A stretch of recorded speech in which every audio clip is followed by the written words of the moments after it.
So welcome everybody to Media Arts Futures at York University. I am so excited for today's event in conversation with game designer Abhi.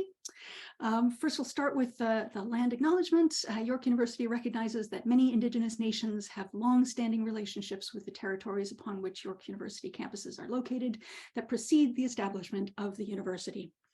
We acknowledge our presence, virtual presence on the traditional territory of many Indigenous nations.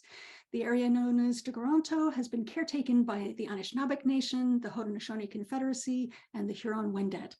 It is now home to many First Nation, Inuit, and Métis communities, and we acknowledge the current treaty holders, the Mississaugas of the Credit First Nation. This territory is subject of the Dish with One Spoon Wampum Belt Covenant, an agreement to peaceably share and care for the Great Lakes region, which is today covered in its first snow of the season. So welcome to that particular moon. My name is Alison Humphrey. I'm a PhD candidate in the Department of Cinema and Media Arts here at York University in Toronto, where I've also had the opportunity to design and teach a new first-year course called Writing for Games and Interactive Media. Shout out to my fabulous students in the audience today. I look forward to all the insightful questions you'll be asking Abhi in the Q&A after the talk. Today's event is part of a new series sponsored by the department called Media Arts Futures, where we invite illustrious speakers from a range of creative realms to talk to tomorrow's media artists about the past, present, and possible futures of their art forms. So it is my honor today to introduce Abhi. Hi, everybody. Thank you so much for having me. I'm really excited about this talk. I'm going to start by sharing my screen. Sorry, I was just going to give you a brief bio intro before you do that, so that I'm sure everybody who's here knows who you are, but sure. that gives us an opportunity to bring in those who don't. So Abhi started Visai Games, a Toronto indie game studio, after leaving behind his career in software engineering to pursue his passions in game design and storytelling. He's currently working on Venba, which draws on his personal experiences and cultural background, and he hopes to continue to make more games like Venba that focus on telling intimate stories through interesting mechanics. And now, over to you, Abhi. Thank you so much. Yeah, okay, thank you so much. Let me start by sharing. Okay, I hope you can all see. Yes, indeed, we can see.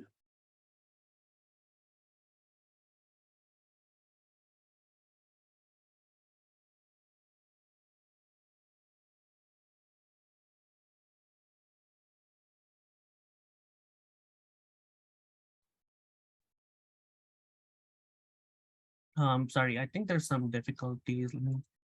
Sorry, can you still hear me and see me? Yes, I can see you, but your screen sharing has stopped now. Okay, let me start again, sorry. Good stuff, no problem. Okay. So, okay, I'll get started now. Hello, everybody. My name is Abhi. I am the creator and game designer of Venba.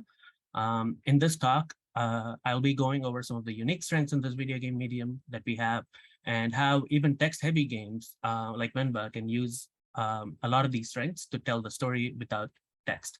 And that's why the talk is called Textless Storytelling in Text-Heavy Games. So what is Venba? Venba is a narrative cooking game where you play as an Indian mother who immigrates to Canada in the late 1980s with her family. In her travel to Canada, her mother's recipe book gets damaged, and the player has to cook various South Indian dishes to restore these lost recipes while exploring this family's story. The game explores the relationships within a family and how it grows and changes over time. So the structure of Venba is that every level starts with a narrative segment. And usually there's a conflict or something that happens in the story. And these parts typically play like a visual novel. They have dialogue bubbles, you have camera angles, close-up music, and so on and so forth. You can even have dialogue options that you select to have branching conversations. This leads to a cooking segment, which the story usually sets up a reason for the family to cook a certain dish in that specific level. The player here can interact with a variety of different tools and ingredients and combine them in different ways to achieve the dish that they're trying to make. This part here, it plays much more like a puzzle game, because the main hook we have is that the recipe that Venba has is damaged from her travel. So players only have partial information to work with. And this makes the whole cooking process into a puzzle, and the players will use what information they have to try and cook the rest of the recipe. So once the player succeeds, there's usually another narrative section that follows and shows the family, how they react to the food, and whether the conflict that's raised in that story is resolved or not. The main story is about these three characters: Venba, the mother; Pavlin, the dad; and Kevin, their son. And this is a very typical outline in how many mainstream games play, right? There's usually a cutscene, and then there's a gameplay, there's another cutscene, and so on. But the question I ask myself a lot is, with this layout, am I really taking advantage of the medium of games? Can this story be told only through dialogues, or are there more interesting things we can do? Because the fact is, Venba is a game. So can we make this more interesting? Because if not, maybe Venba is better off being a movie or a short film or an animation or something like that. But before we get into that, I want to take a step back and look at a few other games in the industry and see how they approach storytelling. So when it comes to story-focused games, one category of games that I like to call are cinematic games, right? These are traditional games like Last of Us and God of War. They have huge writing budgets.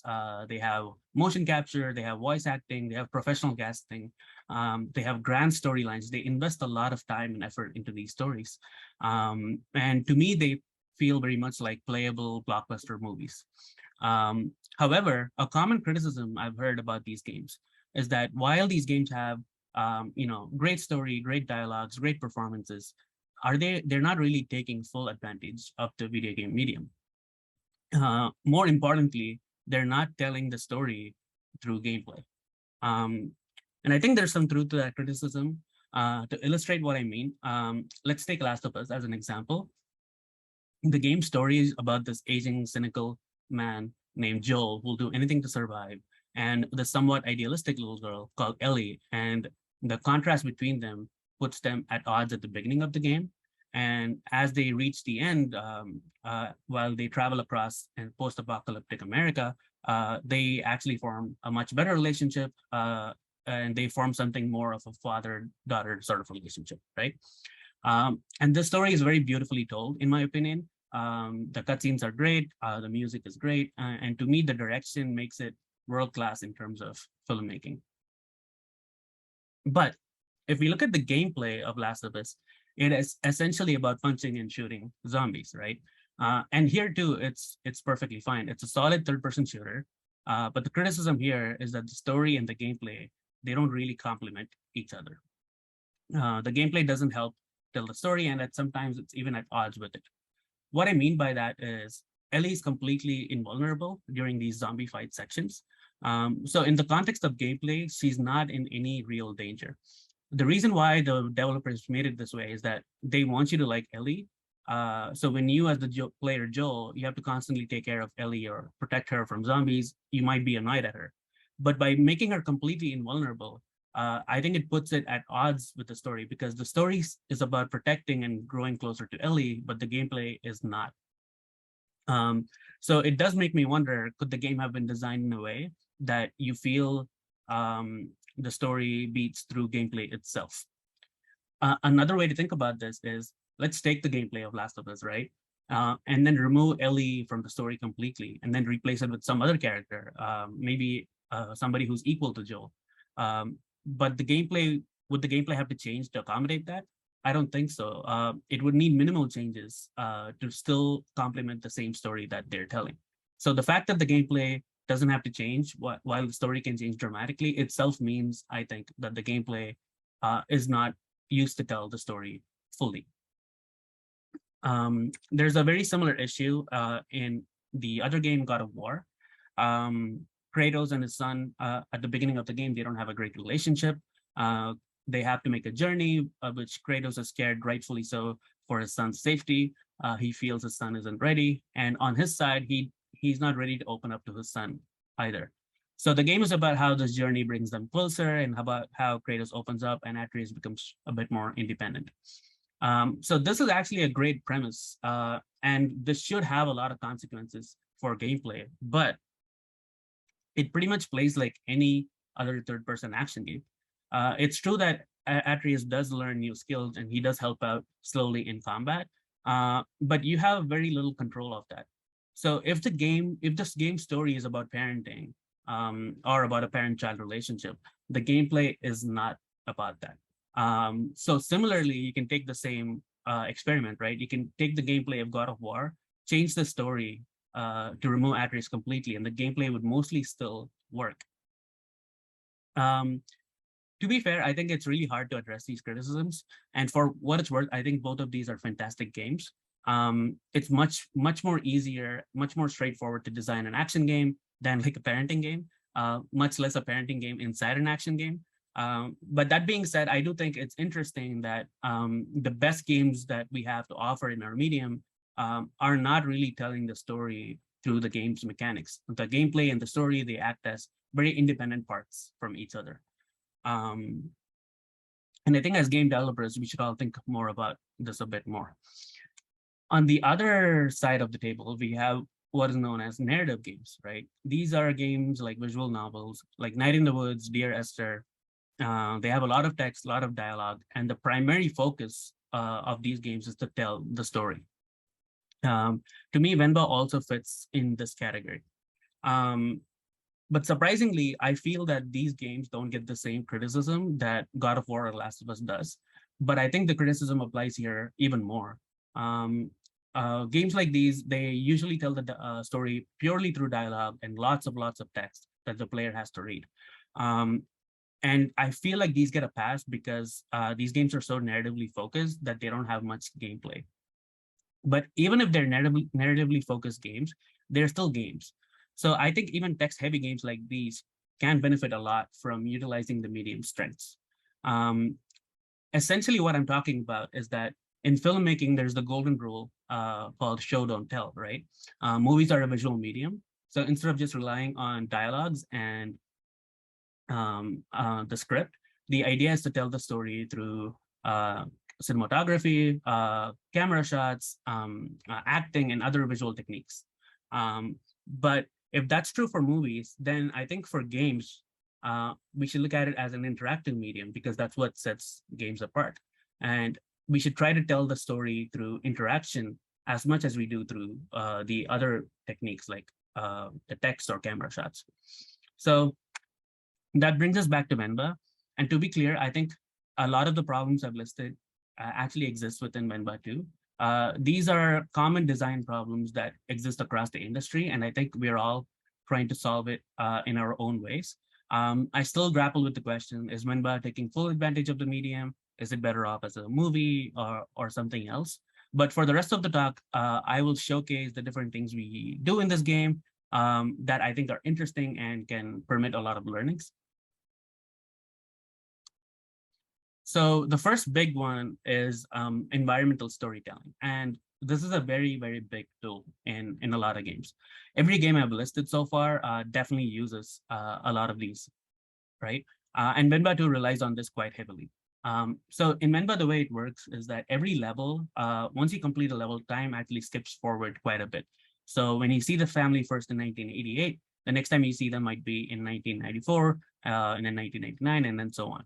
So there's a lot that changes within the family between these time skips, and we rely on the environment to communicate this information. So here's an example. In the opening level, this is the house that they live in. And right off the bat, you can see that, the paint is peeling in the walls, the couch is torn, there's nails everywhere. They're using a radiator as a heater. And all of this communicates a couple different things, right? One, it communicates the financial status of this family. And two, it communicates that they're new to Canada. They're still learning how to grapple with this country and how to live here. But fast forward to a few levels later and many years later, the house is much more fancy. It's much more organized, much more assimilated. It's bigger. And you can sense that they're more financially secure now. So just without dialogue, without any text, we can immediately communicate to you where the family is at right now, right? But this is pretty standard across all games. I think we can push this even more. And one place where we do that is in the cooking.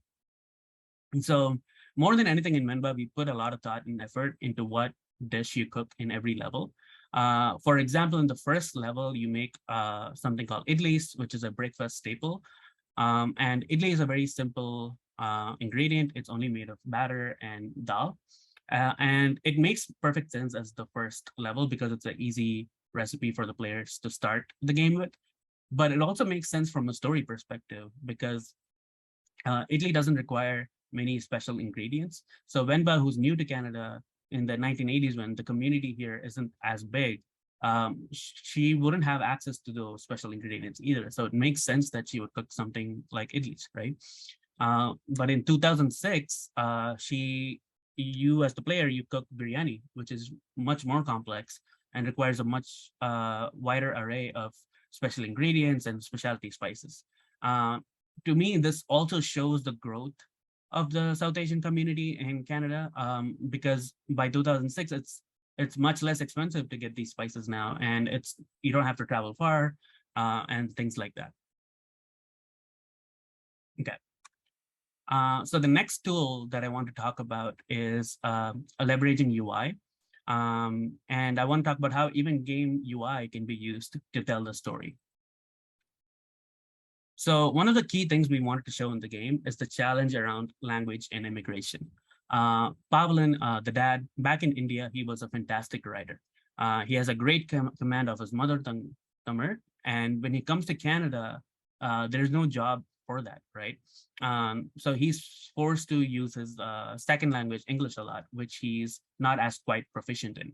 So how do we show that how do we show the skill difference between these two languages when Pavlin speaks? There's two ways. One obvious way is to do it through the dialogue itself, right? He can use big words and flowery language when he speaks in Tamil, which makes sense because he's a writer.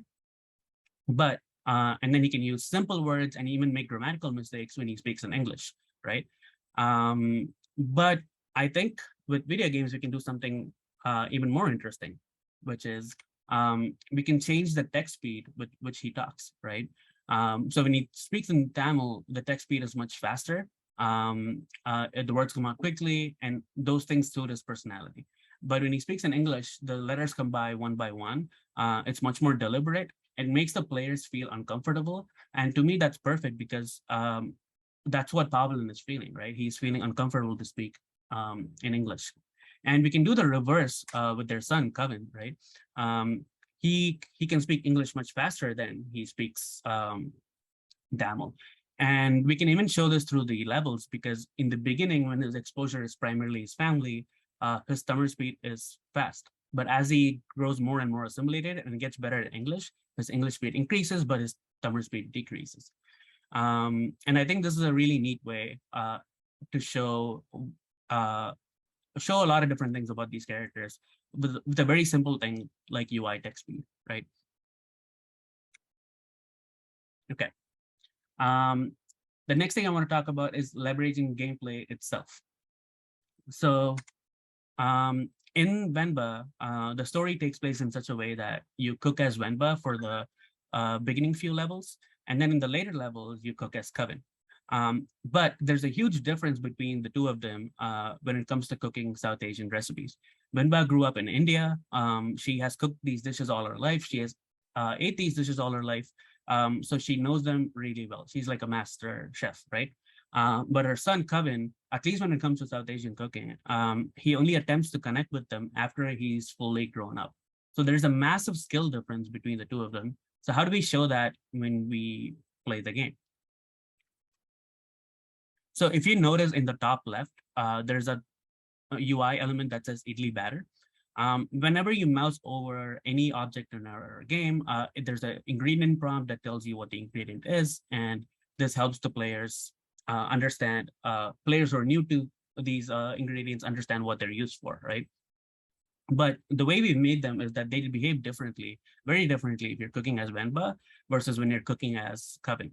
Um, and to me, so if when Coven, sorry, when Venba cooks, when you as the player is playing as Venba, these ingredient prompts show up perfectly fine, they show up fast, and it works. But when you play as Coven, there's a delay in how they show up. Sometimes they show up wrong and then they hastily correct themselves.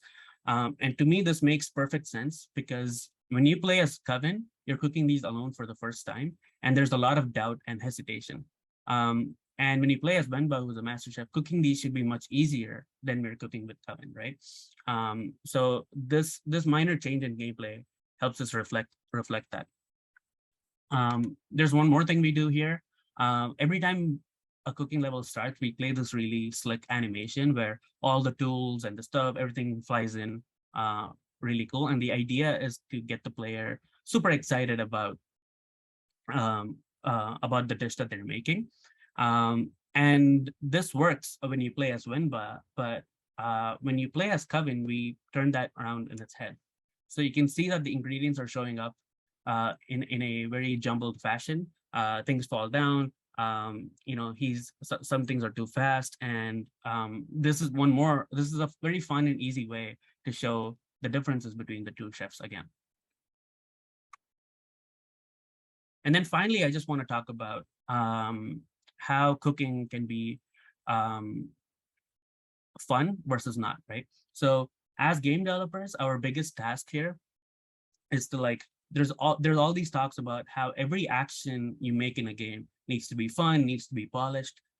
For the players, it needs to feel good. So whenever they press a button, whatever action they're executing, we have to put a lot of effort into making that action feel intrinsically good. And we do, especially for a cooking game, that's really important. And we do that, right? So when you slice a fish, the VFX department, the sound effects department, everything comes together to really make this action feel good. But the question I ask myself sometimes is that, should cooking always feel fun, right? So cooking is not just fun. Sometimes it's also a lot of work. So when we want the gameplay segment to feel like work, because that's what the story is about on that particular day, we actually try to optimize it, not for fun, but instead for the player to feel the monotony and the labor that's involved in cooking. And then here's a great example. So in this segment, the player has to grab batter from the left and then pour it on each of the slots that you see here. There are 7 slots, right? And then they have to pour oil on these 7 slots. They have to flip it 7 times, and then they have to pick it out 7 times, right? That's a lot of actions, and it really adds up. By the end of the segment, it's going to feel really monotonous for the player. But this is on purpose, because if I wanted to optimize it, there's a very simple fix, right? All I have to do is when the player grabs the batter and puts it on the pan, I just make all 7 slots fill up immediately. I could have done that, but by making the player feel the monotony here, I think it also makes them appreciate the labor that Venba is putting into this segment. So obviously these tools are very powerful, and I wouldn't do this across the game, but every once in a while, or depending on what the level is going for, it makes sense to even question core principles of game design, that every action of the game should be fun and stuff like that, and try to turn it around its head to better serve the story. Okay, and yeah, that's pretty much it. These are just some of the many examples we have. There's also so many other departments we can use, like sound and music, that can be leveraged in different ways, and we do that. I just wanted to showcase some of the ideas we had for Venba, and how, just because the game is narratively focused and text heavy, I don't think it should forget that it's a game, and it should still try to utilize a lot of the strengths that the medium has. And I hope that this talk has given you an idea about what those strengths are and how we can use those tools. When it comes down to it, I think we have to remember that games are an interactive medium. And a lot of times the feelings that we try to communicate, they happen inside the player's head as they play the game, right? So we have to focus on the core interaction itself and try to tell the story through that. And yeah, that's it. Thank you so much for listening. Wow, that was absolutely fantastic. Thank you so much. And it perfectly fits in where we're talking about interface and dialogue in the class today. So you're getting a ton of love and and applause from the chat. There was also a lot of love for the art. And Yes. I know that your artist is also Toronto based or Oakville based, right? Yes, he's Toronto based. His name is Sam Elkana. He's fantastic. This game wouldn't be possible without him. He's yeah, amazing. Beautiful, beautiful, beautiful. Yeah, we got some good artists in this class as well. So I know that they've got an eye for it. Awesome. Brilliant. So I'm going to just sort of start out asking you a couple of questions, and then that'll give people the opportunity to put their own questions into the Q&A.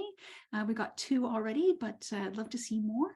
So just sort of starting out with that thing that you are a Toronto-based indie game developer. This is your very first game that you're releasing. Mhm. What is that like? What is the scene like here? How is it being your own publisher? Yeah, it's been pretty surreal. We didn't expect the level of reception that Venba has been getting, to be very honest. Venba, I started Venba with Sam when we were both working full-time jobs. And the idea is that we would work weekends and we'd put out something that's very personal to us, regardless of it's sold well or not. But eventually it started getting enough reception that we thought, okay, maybe we can make this full time. So we had a really hard time getting the game funded in terms of publishers, because the game is very um, atypical, right? Like with what kind of game it is. So it's hard for them to fit into mainstream ideas. But what happened was when we showed the trailer for the game, at a Wholesome Games showcase, it really blew up, and we didn't expect that at all. And like that sort of proved that there's a market for this game. So we were able to, like, after 1 more year of full-time development, we were able to like slowly transition from that and quit our jobs to get into the scene. So it's very new. We just did that I think halfway through this year, but it's been a great journey, and we are finally, like, we're in the finishing portions of the game, so it feels like the end of a big journey, and it's set up to come out next year. So we're really happy about that. That is so exciting. And am I right in remembering that you were going to be trying to find a publisher to publish for you, and then because it blew up, you were able to So what happened is we actually were able to bypass the need for publishers, because we had a bunch of different opportunities. Like, we had platforms reach out to us. So a lot of things that you need publishers for, we were able to do that ourselves because of the success of the trailer. So even though publishers reached out after that, we were the ones who were able to say, like, no, actually, we don't need that right now, which is a really good spot to be. So we are grateful for that. And I'm guessing that one of those is an announcement you just made this past week. Yes. Yeah. Last week we announced that we're coming to the Nintendo Switch, which is a very exciting announcement that we really worked hard for. That is fabulous. So currently, Steam and Switch. How much extra work is it for each additional platform that you're going to be having to release on? It is a lot of work. I wouldn't say the game itself is a lot of work, because it's the same game across the 3 platforms. But when you're an independent developer, there's so many logistics that's related around making these games. You have to get the store pages ready. You have to sign a lot of documents, get a lot of packages. So those things I would recommend get some independent partner to deal with those things, so that you can just focus on the game. It is a lot of work, but it's definitely worth it. Yeah. Fantastic. This is brilliant. All right, well, let me switch over to the Q&A and ask the first question. Michael is asking, how did your focus shift from software engineering, which I believe you studied at U of T, right? At University of Toronto, to game design and storytelling? Yeah, so for me, it was always the idea that I picked software engineering to get into game design and storytelling. So one thing back when I was in grade 12, which is I think 2011, there weren't too many great game development programs back then, right? So I was talking to many people, I was very confused. And one person gave me really good advice, which is try to think about what you want to do inside the game industry and then focus on studying that skill somewhere else. And then you can get hired as, whatever you want, like whether it's an artist or a programmer. And for me, the skill that I was naturally inclined towards is like programming. So I decided to get a degree in computer science. And even then I was just focusing, like all my colleagues were focusing on like the FANG companies, right? But like Facebook or Google or something like that. But I was mostly focusing on building side projects and games and stuff like that. And in the fourth year, we got a opportunity to participate in the Level Up Showcase, which happens in Toronto. And through that, we did really well in that. And through that, I was able to get a job at a mobile game studio. And that's basically how it worked out. Yeah. Fantastic. We have a question from Basma. What program did you use to plan everything out? That's a great question. I think so. One thing about me is I'm really terrible at organizing or planning out, like running production stuff. So I hired a producer to help me out, Sharon, who's fantastic with this. So she has spreadsheets after spreadsheets after spreadsheets, mostly in Google Docs that she uses. Apart from that, we use ClickUp, which is a task management software, but there's also Jira and other things that are equivalent to that. But I would say more than software, like either be a person who's good at this production stuff or find somebody who's good at it to do, because that stuff is really important. It helps, like as creatives, we might think like, oh, they're the foe, right? Like because they're more concerned about timelines and they're cutting down your vision, but they actually enable you to achieve your vision, and it's super important. Yes, we got Albertine in the chat saying producers equal unsung heroes. Yes, 100%. Yes. Yes. We have a question from John asking, when you time skip into the future, do you still maintain the conceit of damaged recipes with partial information? I'm imagining it would be tough to do that when you could Google a recipe in 2006 and then get most of the ingredients for kind of cheap relative to the prices of the 90s. Yeah, yeah, that's a great question. So the point of the whole recipes is that the recipes are Venba's mother's recipes, right? So to her, it's not about learning how to cook a dish. She might actually know how to cook the dish that we're cooking already. For her, it's about learning how to cook it exactly how her mother did, right? So to me, that plays into that whole idea that no matter how well we cook, it never compares to like how our mothers cook, right? And it's true for me in my life. I cook so much in my life, but it doesn't hold a candle to how my mother cooks, right? So Venba, who moved from India to Canada, has a lot of guilt for moving in the first place. So the way she deals with that guilt is like she tries to feel closer to home by trying to recover these recipes. And then it's cyclical because as Kevin grows up, eventually he tries to do the same thing also in the later levels. That's fantastic. And did you actually take recipes from your own family, or how did you find the recipes for the game? Yeah, so for me, initially when I started, I was like, oh, let me just put everything that I like to eat and stuff like that, right? But I actually think that's not the best perspective, because I quickly realized that Venba's reception means that a lot more people are going to play this game than I expected initially.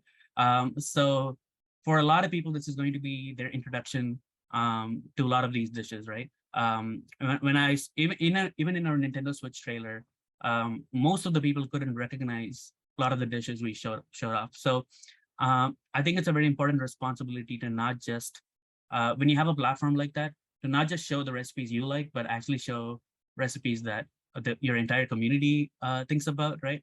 And then there's also, you also have to balance that with like what recipes make sense as good gameplay puzzles, what makes sense for the story. So it is a huge balancing act. And the first thing I had to kill was like things that I liked, which is okay, I think, because the game is, even though it is a cooking game, it's also about the story that we're trying to tell. Fantastic. We actually have a comment in the Q&A from Haroon saying, I love the idea of this game and the representation it showcases. Now I can finally cook virtual biryani, lol. I'm definitely getting this on Switch. Awesome. Thank you. There we go. So this is from Anonymous, asking, how did you and the team decide what elements of Venba should be diegetic versus standard UI? And maybe you can explain for those in the audience who don't know what diegetic UI is. I actually don't know what they mean by diegetic here. Like, I understand the term, but I'm not super clear how they mean it. But I think they mean things like so some of the UI components are rooted in real world stuff like tools and recipe books. So instead of having a nice button for it, it's represented by an actual object. So for us, that process was pretty straightforward. Like the idea is most of the UI comes into play when you're cooking, right? So the idea is to represent or recreate the kitchen as much as we can. And when you focus on that, I think it automatically makes sense. We try to keep as many real elements as possible. Like things like the stove button and stuff like that. Like we made sure that it's super satisfying to click and turn on. Yeah, a lot of it is interfacing with traditional tools. So when it comes to like the idli level, you're messing around with these idli plates, which are these unique tools we have back home. So we really decided to focus on that instead of making it. We wanted to make it feel like you're touching these things with your hands, right? So those things makes sense to be diegetic instead of traditional UI. Yeah, so that's basically it. And did you have to like order an idli set and send it to Sam Elkanah to study, or? Yes, actually, yes, we did. So before the pandemic, the idea was that when I pitched the idea to Sam, I actually took him to a South Indian restaurant, and we ordered food, and then we talked about the game so that he can get an idea. And he was very open to that entire experience. And the whole idea for me was that the team would decide every level what recipe we would cook together. And I would actually cook the recipe for the entire team. We would eat it. We would, get familiar with the process. That was the idea we had. But because of the pandemic, like that put a stop to all of that. But now we are trying to like play catch up. So every once in a while, when it's safe, we either go to a restaurant, we try to eat the thing. We just finish a level, we go to a restaurant, we try to eat it. So things like that. It's a lot of fun. I actually just saw Shell Games, Jesse Shell's company, has a dinner with the devs event online. So maybe you can actually do that with your team for your fans at some point. Yeah, that sounds great. When you can breathe, once you've finished launching. So on that note, Sammy's asking, how was the process of porting your game to the Switch? And did you approach them, or did Nintendo approach you? Yeah, we were very, very lucky that Nintendo approached us multiple times, actually. Even for the showcase, they asked us a couple times, and we weren't ready to show it off. So they were really open and really nice. We really lucked out for that, and I think a big part in that, more than the game, I think it's the art style that's really inviting people. It catches people's eyes immediately, So once again, credits to Sam Elkanah for that. Fantastic. And this kind of is a good segue into a question from Shruti. Hope I pronounced that properly, sorry. How do you pick the right moments to make a good trailer? Yeah, that's a good question. And I don't know if I do, right? Like I just make the trailer. I watch a lot of Tamil movies. I'm a huge fan. So I just actually made both the Venba trailers are made to an original song that we composed right for the trailer itself. And I just cut it like you would for a Tamil trailer. I think that really fits given what the game's subject matter is. And I think that's working. For overall for the trailer, I try to keep a good sense of, uh, for players who see this for the first time, they're going to be so taken aback because there's so much new things. I try to, just showcase it, and then I try to sell them on the strong points of the game, which is the art, the sound, the music, and the idea that you're cooking. Yeah. You should. There's a person called Derek Liu, I think. He makes a bunch of trailers. Yeah, I'll post his website on the chat. He gives a lot of great talks on how to cut a good trailer. Yeah, he's fantastic. He made the trailer for Half-Life Alyx. Recently, he made a trailer for the Among Us VR launch. He gives a fantastic talk, so I think he can definitely answer that much better than I can. That's fantastic. Thank you for that resource. Oh, and John's mentioned he did Spelunky 2 trailer too.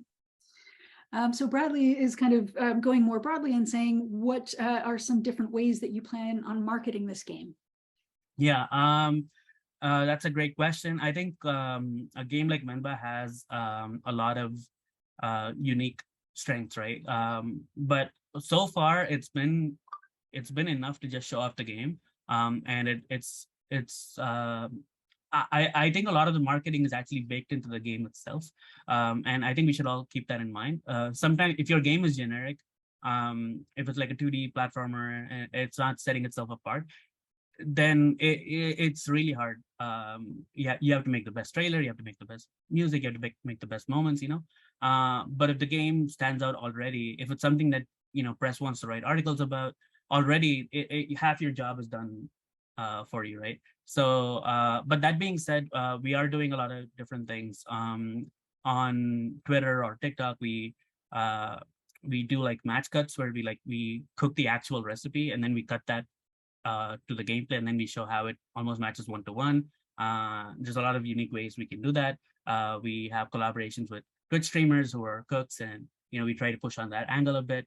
Yeah.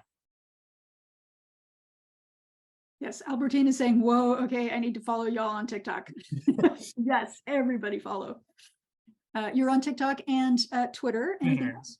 Yes, I can link both of them here. I don't know how much longer Twitter will survive as a platform, but we are on Twitter currently. That is our biggest platform. Speaking of burning in the kitchen. Great, thank you for those links. Brilliant. John is asking, what's a good recipe in Venba that would feel good to eat on a snowy day in Toronto? Oh, that's a great question. That's a great question. There's so many, because a lot of food in Venba is very spicy, and anything spicy is good on a cold day. There's this version of when you have a cold or when you have a flu, the cold chicken noodle soup is a go-to thing, right? There is a very Tamil version of that. It's called chicken rasam, and that I think is fantastic. It has a lot of pepper, like black pepper, a lot of liquids, fluids, and it's almost like eating a soup from chicken stock, and it's fantastic for whether you have a cold or it's a cold day. Yeah. That is so fabulous. So I'm kind of going to take us back in time a little bit. When I first reached out to you, I kind of said that my family immigrated to Toronto around about the same age that you did. And I would wonder if you can kind of talk about your sort of history with games and, the experience with games in India before you moved here, and then your experience with games and, bringing it up to the present day, what the indie scene is in Canada, maybe in relation to other parts of the world that you might be familiar with. Mm-hmm. Yeah, gaming in India is actually very interesting. I grew up, so gaming in India is, even now, the Nintendo Switch is not available officially in India, right? So they can only get it through third parties and stuff like that. So a lot of the people who are commenting on the trailer, like, this looks really cool, but I can't play it on the Switch in India. And I felt pretty bad about that. But that extends all the way back even when I was in India. The NES wasn't released there. Instead, we had a bootleg version called the Terminator. And then that's what I played growing up. And then when I was like 11 or 12, I played Pokemon Blue and Red on the PC using an emulator and a ROM. But I didn't know that it was an emulator or ROM because nobody's seen a Game Boy. Nobody knows that it's meant to be played on a handheld. So you can't even finish the game because you have to trade Pokemon to finish it. So we would always get stuck at like, I don't know, 137 Pokemon or something. And then I immigrate to Canada, and then it's like PS3, Xbox 360, and like, what the hell is going on? It's a brand new world, right? And for me, honestly, it was a dream come true. People took games much more seriously there. Here, games are seen as a serious career, and it really helped me sell it to like my family and everything. As in, this is something that people do as a real career. It's not. I'm not just doing this because I like to play games all the time. But what's interesting is I've been talking to game developers back in India, and the scene is really growing now. There's a whole midnight lineup at an Indian GameStop for God of War Ragnarok, which hasn't happened before.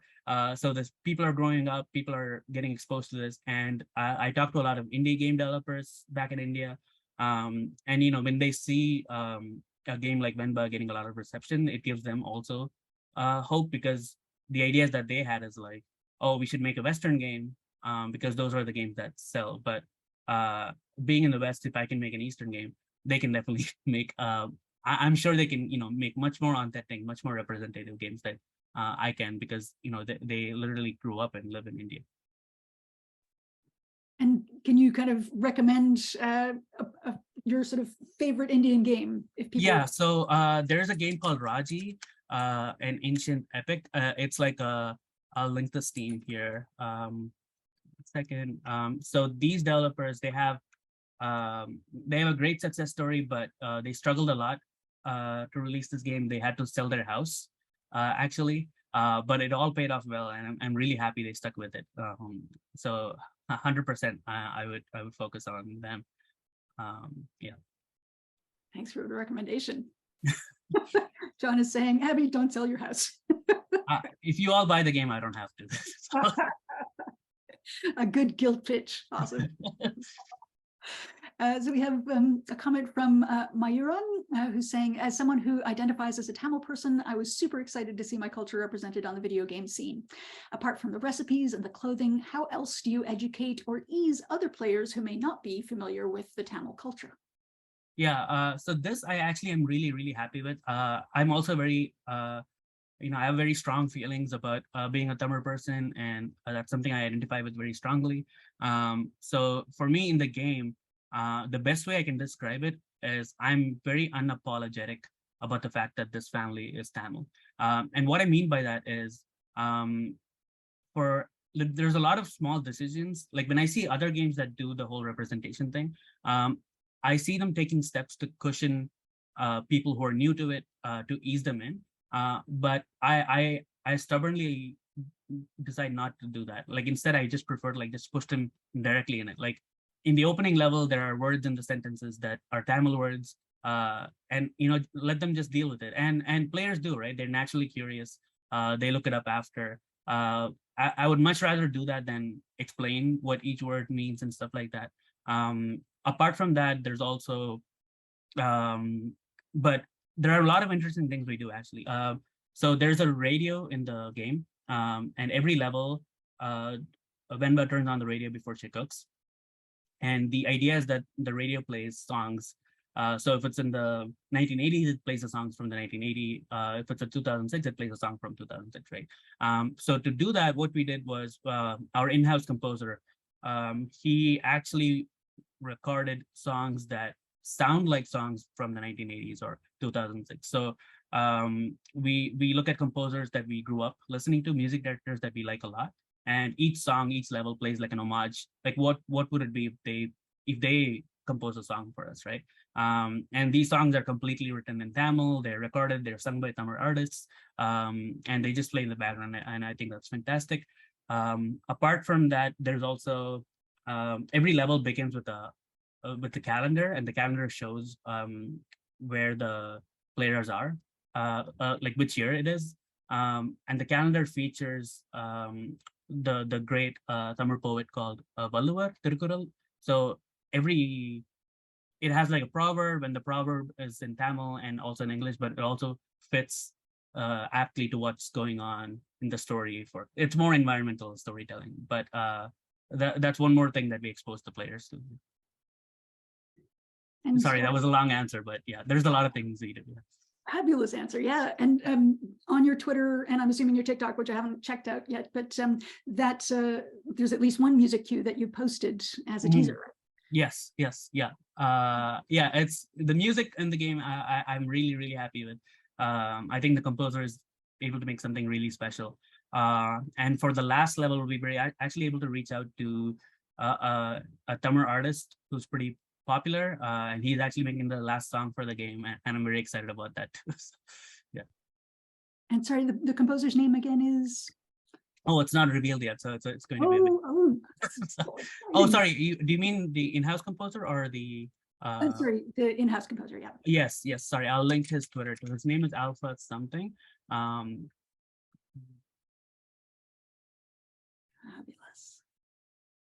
It's such a memorable name. Great. So we have a question in the Q&A from Arvin asking, how did you guys deal with any writer's block? We deal with, I don't know, we're still dealing with writer's block. There's this one section in the biryani level, we haven't written the last section. And there's a task for that on ClickUp. And every week, Sharon asks me, hey, any updates on this? I'm still pushing it. But I don't know. I don't think there's any good way to deal with writer's block for me. I'm still hoping it clears. For me, I try to, I really write to music. So it's when I listen to a song, that's when I get the ideas for a game. And that's how Venba happened too. So if I'm too blocked, I try to go back to the initial song that inspired the whole idea. Yeah, that helps. I watch a lot of Tamil movies that I really respect, and that usually helps a lot. Otherwise, I just brainstorm with my team and then say, what do you think we can do? And then that usually creates ideas that are helpful. Yeah. Wonderful. So Anise is asking, I want to learn more about your experience in the game industry. Does the network have a role in creating and publishing a game? What do you mean by like does networking have a role in? Yeah, I would say so for sure. But that's something we didn't have. We like barely anybody knew about us. So it was hard for us to like understand how do publishers work, how to pitch to publishers. I thought like I watched a bunch of GDC talks and all those things, right? So I thought I knew, but there's still so much I didn't know. I would say reach out to people. And honestly, if you feel free to reach out to me now, because I have talked to a bunch of publishers. And so if you have a game idea, if you're trying to get published, please do feel free to reach out to me. We have somebody called Eka who runs a studio called Outer Loop. They're also making a cool game called Thirsty Suitors. He saw Venba and he reached out to me, and he was able to give me a lot of advice. He actually prevented us from taking a very bad deal. Back then, we didn't know it was a bad deal because we were desperate for anything, right? So network and contacts are super important. And now that I've been through the experience, I think I can at least, catch any red flags. So if anybody here is thinking about getting into the game industry, which I'm sure a lot of you are, please do feel free to reach out. That's incredibly generous. That's paying it forward. Thank you. John is agreeing in the chat that Thirsty Suitors looks dope. Yes. I totally agree. The trailer that I watched. And his next question is, how has COVID changed your development process or the Toronto indie scene in general? It seems like a lot of places that you could demo a game have shut down, and I'm not sure what replaces it. Yes, you're 100% correct. I miss this a lot. When I used to work on other games before, the biggest thing for us was to show off the games and events, and it can be private. You can still get a lot of feedback. I hope somebody fixes this. But I know Gamma Space used to have like the co-working thing that got shut down recently. So I really miss that too. Slowly, I feel like events are coming back. There used to be this thing called Torontaru. I hear that it's on the works to come back. I think it's a part of returning to normal, and the world is slowly coming back. And if it does, it'll be great. Personally, I do miss working in the office, especially for game development. I think there's so much collaboration that's needed. Being in the office solves a lot of that, and it's hard for me when I'm cooped up in my room, and it's hard to be creative, you know. So I hope once this is a bit more clear, I would love to have some public co-working space where like many game studios have their employees show up and work. I think that would be fantastic. But yeah. And I suppose there's a flip side. One of our previous speakers, Susan O'Connor, was mentioning that the pandemic and everybody kind of jumping on Zoom has changed this sort of landscape of opportunity for workers in the games industry. Yes, yeah, actually, that's 100% true too, right? People from emerging countries now have a chance to compete, right? You don't have to show up to GDC to get a job. Even being in Toronto, showing up to GDC is super expensive, right? So I definitely think, yeah, there are a lot of benefits as well. Yeah.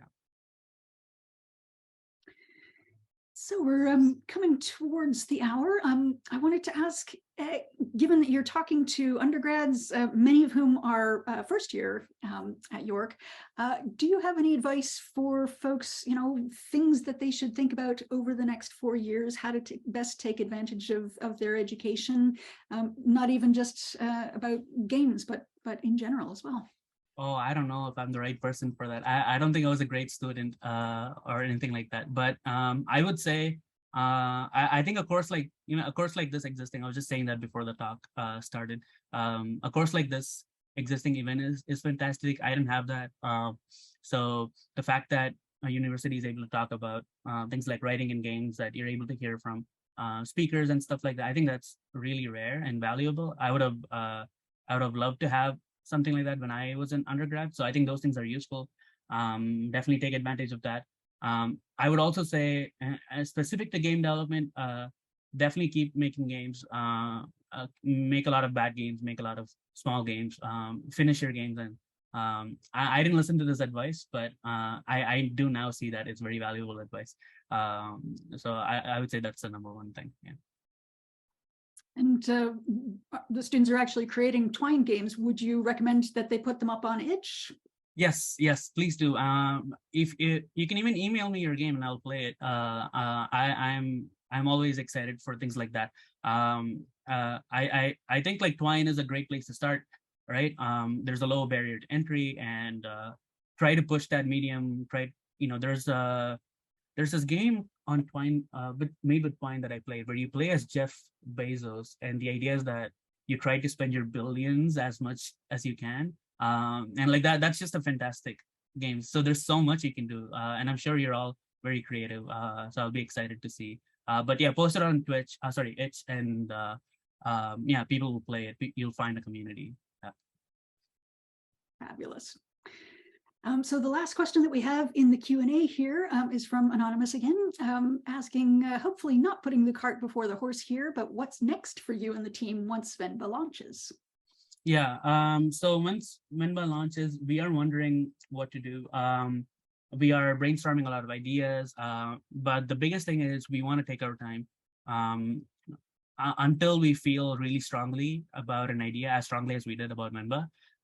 We're going to be in the brainstorming phase, because what I learned while making Venba is that the game development process is very harsh sometimes. So it's really important to make a game that you enjoy making, which we do with Venba. So I want to make sure that the next game we make, whether or not people like it, we have to make sure that we like making it.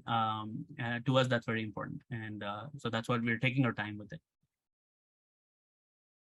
Words of wisdom, fantastic.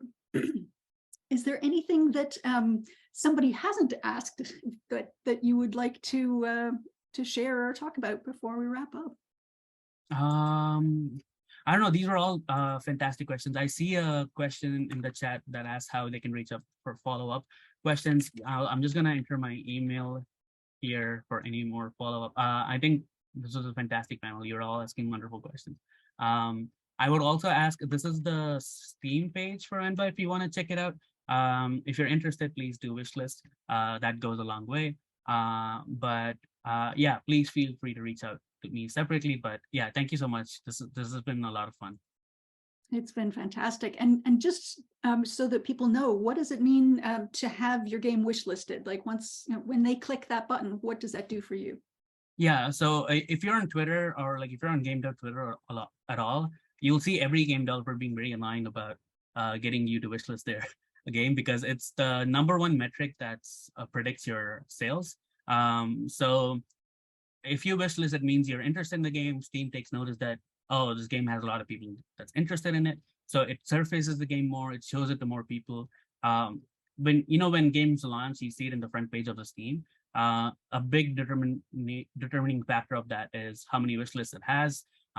Basically, it's just a nice way to say, I like this game and I want to see more like it, right? So it's a big deal for the game developers, especially for indie developers who don't have big marketing budgets and stuff like that. They have to rely on word of mouth and things.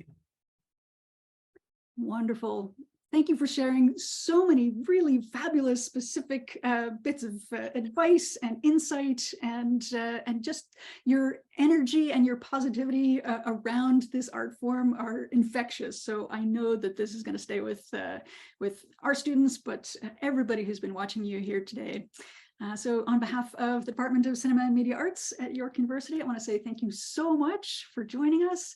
And I am so excited to play this. I haven't even got to play a demo of it yet. So I'm with everybody else, crossing fingers that the rest of your development process goes well and that you have a really successful launch.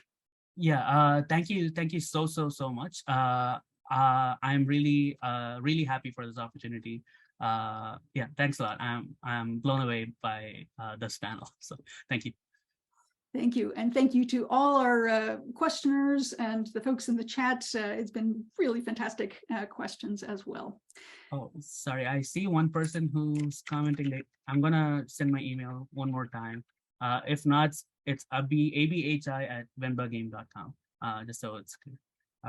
Cool. Thank you so much. Sorry to interrupt. Thank you. And thank you for putting that into the video.